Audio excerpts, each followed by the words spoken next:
Dude, I love all that stuff. I love all that ambient stuff and the whole.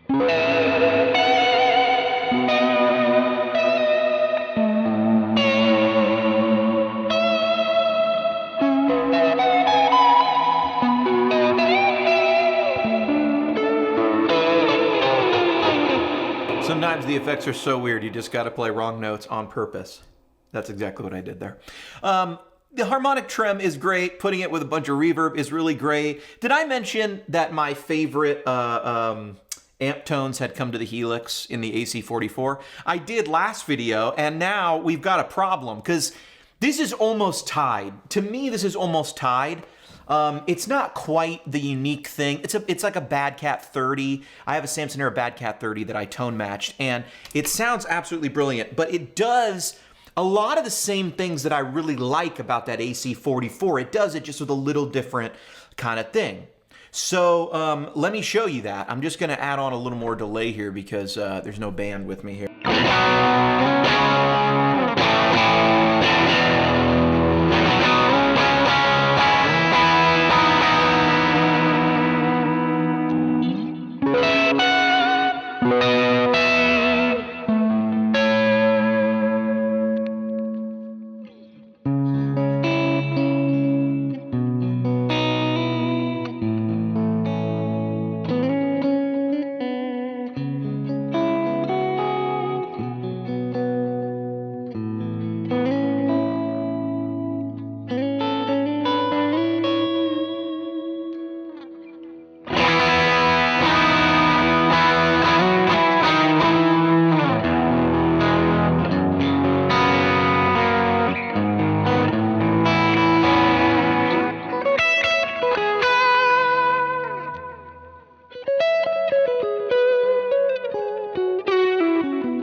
What I love there is that you can go from rockin' to clean to that bluesy little bit of overdrive just by going to the neck.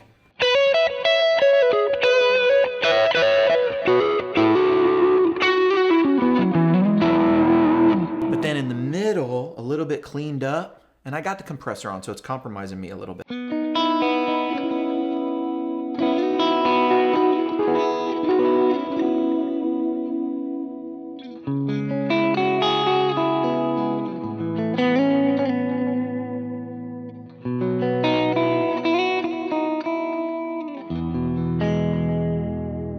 I mean, that's squeaky clean. And with just a roll up here, just a roll up and on the bridge.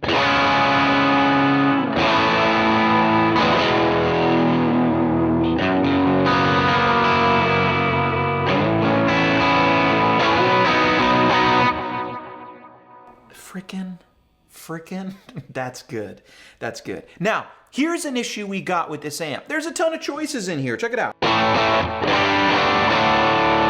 You do have choices of other speakers, of course. Let's go over here. We're on the overdrive setting, H30 speaker.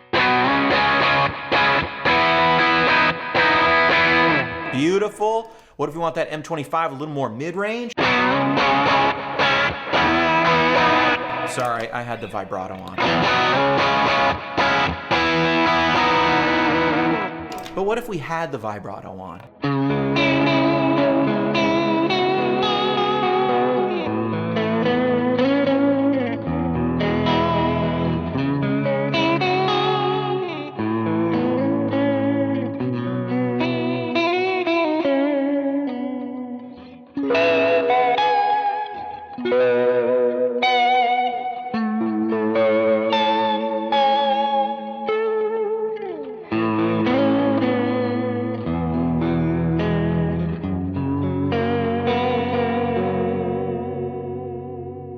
I mean, if that isn't one of the best vibrato sounds on the market today, it really is. That's like up there with the Walrus Julia. Like, it's a little bit underrated. You throw that CE1 on the chorus, on the vibrato setting, and I'm gonna give it up here for the Line 6 people. That it is one of the best CE1s on the market. It really is. I wish I could put this in some of my other models. Hey Kemper, give me a chorus that good, all right?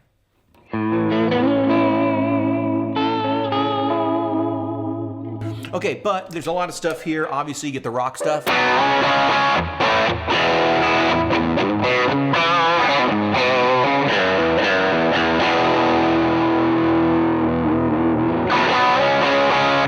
And that is really cool because what you have to do to sort of get that, like check out the overdriven thing here.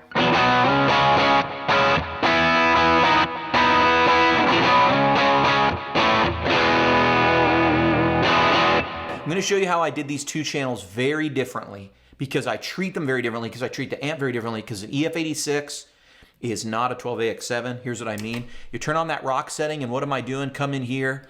Boom, here's a little Helix tricks for you. I'm adding gain via a pedal and pretty aggressively, and then I'm coming in here and I'm rounding off the top end and the low end. And you can hear that in the voice. Here's a pretty full voice. This is like the AC-ish style channel in this amp.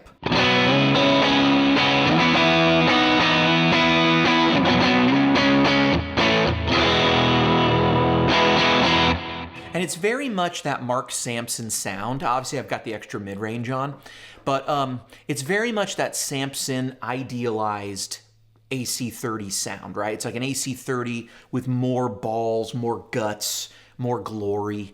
And so to rock that out, I'm adding gain, and then I want to shave off a little bit of the high and low because it's already a little bit of a scoop sound. I'm bringing in mid-range because I'm on the more mid-rangey setting, and it works. It gives it more of a rock voicing, a vintage rock voicing when you carve off a little low end, carve off a little top end, and you're left with a healthy amount of mid-range.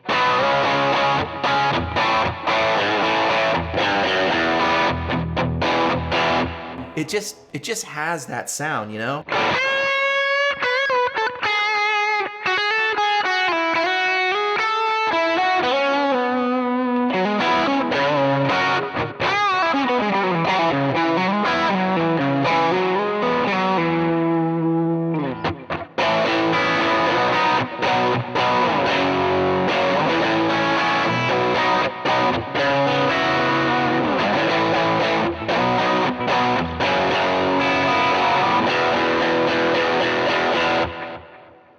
Yeah, man, it's got that thing.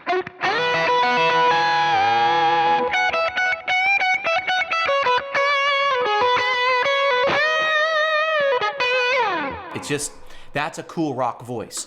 But come in here on channel 2. And now let's listen to this. Let's listen to just the regular one here. Here's that M25 speaker.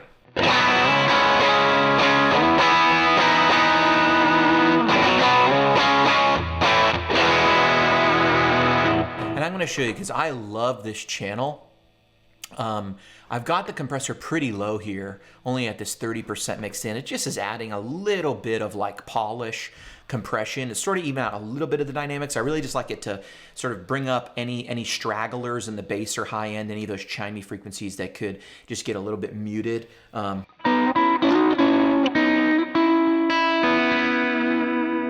kind of just want them to be there, those little bell frequencies.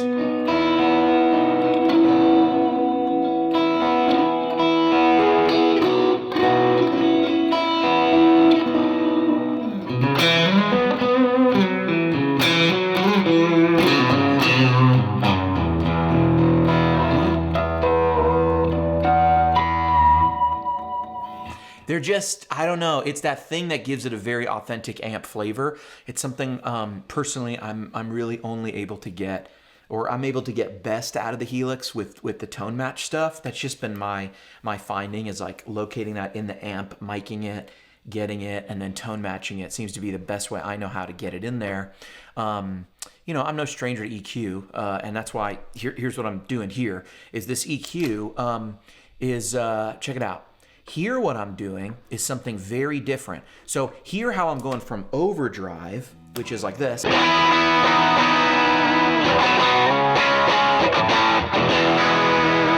It's a very mid-forward channel already.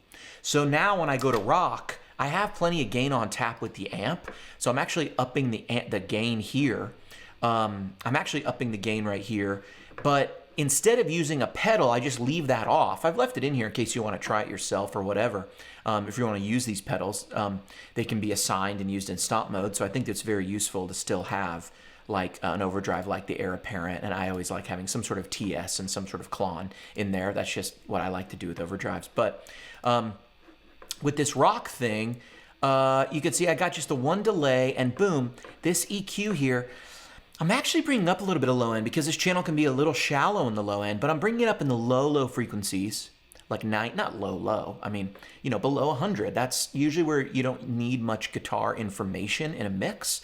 But I feel like this has so little of it, I want to get more of that rock voicing back. I'm also, if you look right here, so I'm boosting that just under a decibel, but look right here, I'm really targeting that hefty low mid-range frequency, 500, 600, and I've got my Q a little larger here up at 1.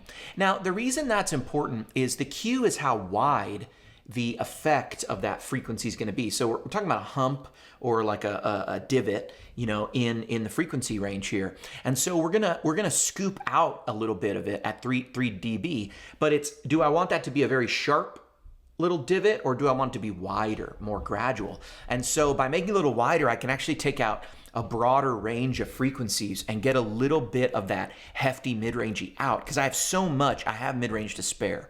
And then at 47 and up, which is a little like 5K and up, but I'm going a little lower to grab some treble, those frequencies and up, I'm sort of just boosting a little bit with a normal Q.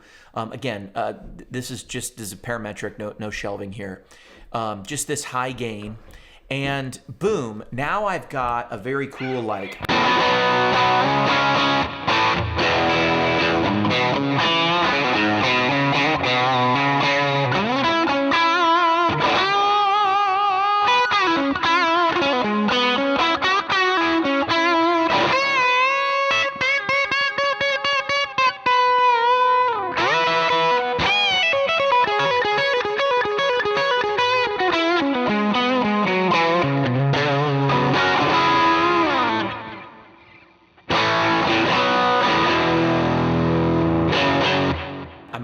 to me, that's a rock and roll voicing, man.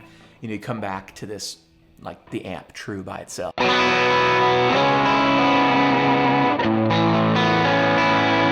Hear how I'm adding mid-range, I'm adding gain without getting too much flubbiness in the bass. And you can hear the extra low end. But it's deep, right? It's not too much.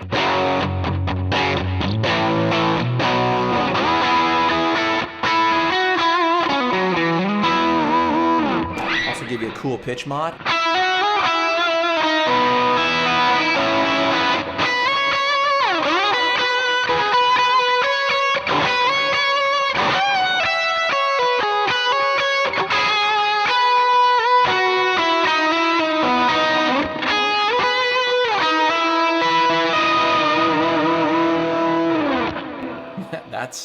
That's a really cool sound. Also, okay, you get the vibe, the harmonic stuff, mid-range, little V. If you want to scoop this sound out, you really want less, even less, because that's an option too. Like I said, channel 2, very mid-forward with the EF86. Check it out. Here's with less mid-range. And really what I've done with the IRs, I've taken the Tone Matched IR and I've just given a little lift where I like the shelving lifts in the high and low end to give it a little more of what I call a full V. It's a full V, meaning it's more of a VEQ, but there's still fullness in the mid-range. I'm not scooping out mid-range. I'm just adding accents in the highs and lows to bring out, and then leveling it to bring out more of the accents that I want, more of like a VEQ.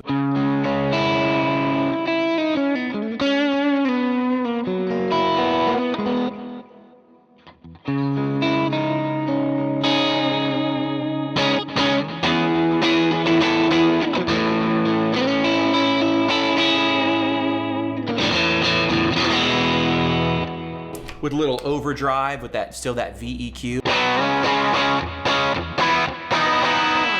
You know, you can just hear there's more accent in the high end.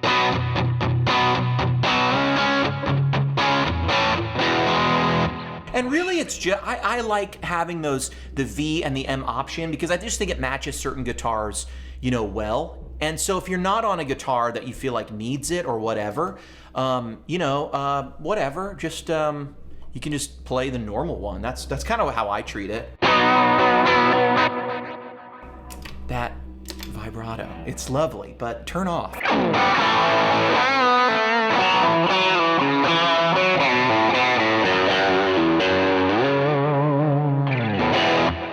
I love that, man. I love that. Here is a bunch of my friends playing the pack, so you can hear how it sounds with lots of different guitars and different styles and stuff. Is this my new favorite? I don't know. It's let's call it my second favorite, because it really does a lot of what that AC44 does, but I think it's really awesome. But these two are by far some of the best stuff I've been able to get going on the Tone Match stuff here. I mean, they just sound like the amp, and they're two of my favorite amps of all time. So check them out, and I'm in HW. If not, by the way, I have a free AC30 up on the website. It's in the Helix free pack. If you haven't gotten that, check it out. If you like the AC style tones, we're doing AC with the AC44, BC30, AC30. You know, there's a similar family of tones here. If you like one, you're probably going to enjoy some of the others. Different varieties, you know what I mean? One steaks from Waffle House, one's from the Sizzler, one's from Ruth Chris. You know, I'm not going to tell you which one's which. But, by the way, I like Waffle House. But that wasn't a dig. That wasn't a dig. Anyway, here's a bunch of my friends playing the pack, free AC30. This is available, HW.